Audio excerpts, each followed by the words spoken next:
Hello everyone, আমি ঝুমা। আমি আজকে এখান থেকে ব্লগটা শুরু করছি, যেখানে অনেক দিন বাদে আবারও চলে আসলাম আমার মা পরমেশ্বরীর কাছে। তো সেখানে কিভাবে কি পুজো হয়, কেমন করে পুজো হয়, চলো তোমাদেরকে আজকে বিস্তারিত দেখাবো। একটু দেরি হয়ে গেল আসতে, তো পুজো অলরেডি হয়ে গেছে, এখন হবে মায়ের ভোগ আরতি। তো মায়ের ভোগ আরতি কীরকম হয় আর কিভাবে হয়, চলো তোমাদের সবটাই বিস্তারিত দেখাবো। তাহলে যাওয়া যাক। মায়ের মন্দিরে আসার পর দেখতে পারবে হাজার হাজার ভক্তের প্রচুর ভিড়। তো প্রথমেই ঢুকতে দেখে নেবে প্রচুর ভিড়। আমার যেহেতু একটু দেরি হয়ে গেছে, তাই কিন্তু অনেক ভক্ত তার পুজো দিয়ে চলে গিয়েছে। আজ সাথে করে আমার মেয়েকে নিয়ে এসেছিলাম, তাই ওকে ভেতরে বসিয়ে দিয়ে আমি মন্দিরের সামনেই ছিলাম। তো এই দিকে রান্নাঘরে দেখছি ততক্ষণে কিন্তু মালসা ভোগ সাজানো হচ্ছে, কারণ অনেক ভক্ত যেহেতু দূর দূরান্ত থেকে আসে, অনেকে তারা মালসা ভোগ নিয়ে যেতে চায় তার বাড়ির জন্য। তাই আগের থেকেই নামটা লিখে নিলে কি হয়, সুবিধা হয়। তো যারা আপনারা ভাবছেন যে মালসা ভোগ নেবেন, তারা কিন্তু অবশ্যই আগের থেকে নামটা লিখিয়ে রাখবেন, তাহলে মালসা ভোগ নেওয়ার সময় কোনো রকম সমস্যা হবে না। মন্দিরে মায়ের ভোগ নিবেদন হচ্ছে, ভক্তরা সব দাঁড়িয়ে আছে। প্রচুর প্রচুর ভক্ত আসেন প্রতিদিন। ভক্ত অনেক দূর দূরান্ত থেকে আসে বলে মায়ের পুজো এবং দর্শন করেই তারা ফেরত চলে যায়। আর অনেকে যারা ভোগ নেবেন বলে, মালসা ভোগ নেবেন বলে, তারা অনেকে কিন্তু ভোগ অবধি দাঁড়িয়ে যান। হচ্ছে মায়ের ভোগ আরতি। কেউ ঢাক বাজাচ্ছেন, কেউ মায়ের দিকে তাকিয়ে আছেন, একটু আশা পূর্ণ করার জন্য। কি কত ভক্ত আসে, কত বিপদ, শুধু মাকে একটু জানাবে যে মা সবার সমস্যা একটু দূর করো। তাহলে কিছু ভক্তের সাথে কথা বলা যায়। আচ্ছা, আপনারা সব কোথা থেকে এসেছেন? আপনি? আমি বেলঘরিয়া। আপনি?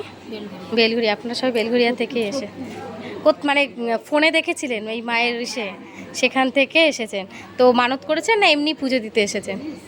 এমনি পুজো দিতে এসেছেন। তোমরা দেখলে তো কত ভক্ত বেলঘরিয়া সোদপুর থেকে সেই সকালবেলা আসে মায়ের পুজো এবং একটু দর্শন করবে বলে কত ভক্ত এসে বসে থাকেন। শুধু বেলঘরিয়া সোদপুর নয়, এমনকি ত্রিপুরা, আসাম, বাংলাদেশ কত ভক্ত, এমনকি আজকে দেখলাম নিজে চোখে ব্যাঙ্গালোর থেকে এসেছেন। এখানে এসে হোটেল ভাড়া করে রয়েছেন শুধুমাত্র একটু মায়ের দর্শন করবে বলে। জয় মা পরমেশ্বরী। অনেকে যারা বাড়িতে নিয়ে যেতে চান মায়ের ছবি, কিভাবে পাবেন? মন্দিরে আসলেই পেয়ে যাবেন মায়ের ছবি। এতদিন শুধু মায়ের ছবি দেওয়া হচ্ছিল, আজকে গিয়ে দেখলাম মায়ের ছবি বাঁধিয়েও পর্যন্ত দেওয়া হচ্ছে। তো যারা যারা আপনারা চাইছেন মায়ের ছবি বাড়িতে নিয়ে গিয়ে পুজো করবেন বা মায়ের ফটো দর্শন করে বাইরে বেরোবেন, তো অবশ্যই আপনারা মন্দিরের সাথে যোগাযোগ করে ফটো সংগ্রহ করতে পারবেন। এবার শুরু হয়ে গেছে মায়ের ভোগ আরতি। দেখো কি অপূর্ব লাগছে আমার মাকে, কত সুন্দর করে সাজানো হয়েছে, যেন এক ছোট্ট বাচ্চা মেয়ে, তাকে অপরূপ সুন্দরী হিসেবে সাজানো হয়েছে। আর সামনে দেখেছো কত ভোগ। হ্যাঁ, মায়ের এরকম ভোগ প্রতিদিন মাকে নিবেদন করা হয়। তো তোমরা জানতে চাইছিলে না কত রকমের ভোগ নিবেদন করা হয়? সে প্রতিদিন 56 ভোগ তাকে নিবেদন করা হয়। তার মধ্যে থাকে অন্ন ভোগ, খিচুড়ি ভোগ, মাছ, মিষ্টি, পায়েস, চকলেটস এবং অনেক রকমের ভাজা তরকারি যেরকম থাকে মাকে প্রতিদিন 56 ভোগ নিবেদন করা হয়। মায়ের হচ্ছে এখন ভোগ আরতি দুপুরবেলার।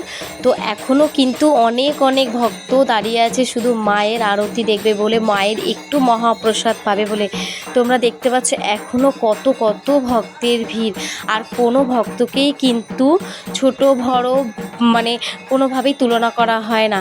সব ভক্তই সমান, কোনো ভক্তকে আলাদা চোখে দেখা হয় না যে ও একটু বেশি বলে ওকে একটু বেশি দেখা হবে। কোনো ভক্তকেই আলাদা করে আলাদা চোখে দেখা হয় না, সব ভক্তই সমান। মা আমার জীবন্ত, মায়ের কাছে কোনো ভক্তই কোনো সন্তানই ফেরত যায় না। তুমিও যদি মায়ের কাছে তুমি তোমার মন খুলে মনের কথা জানাতে পারো, মা তোমার কথাও শুনবে। মা কারোর একার নয়, মা সবার। ছুটে আসি মায়ের কাছে, যখনই বিপদে পড়েছি মাকে জানিয়েছি, যখনই ভালো থেকেছি মায়ের কাছে এসেছি। যেন মায়ের কাছে আসলে একটা আলাদাই একটা শান্তি মেলে।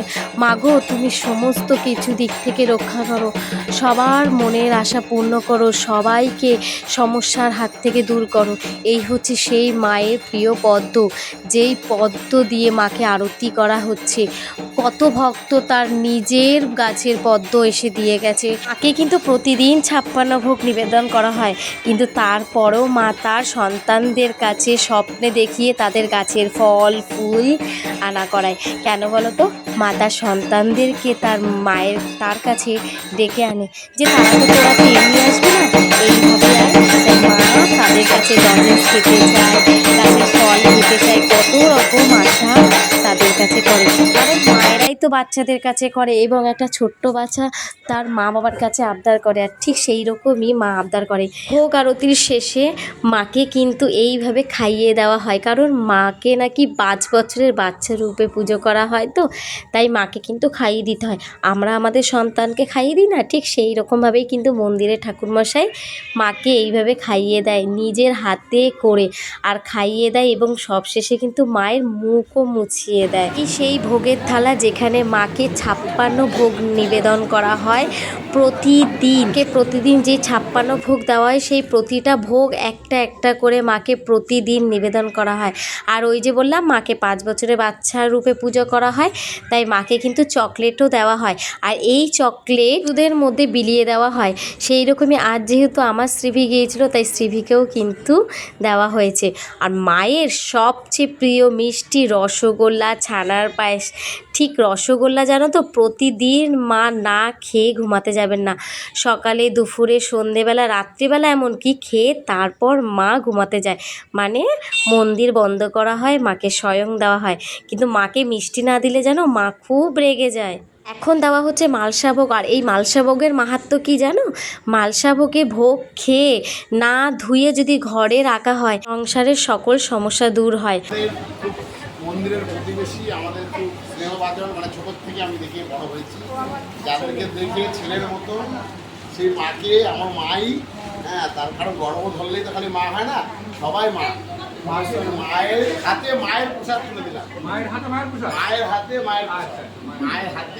প্রসাদ তুলে দিলাম। ঠাকুর মশাইয়ের মুখে শুনে নিই যে মায়ের ভোগে কি কি নিবেদন করা হয়েছে। মায়ের আছে হচ্ছে, দেখো মায়ের প্রিয় প্রিয় জিনিস আছে, সব রকম ভাজা আছে, মাছ আছে, পরমান্ন আছে। মায়ের ওই এক ভক্তকে সপ্তাহে দিয়েছে মাছের মাথা, আমি খাবো, মন্দিরে তখন মাছের মাথা নিয়েছে, সত্যি খেতে বসে আছে।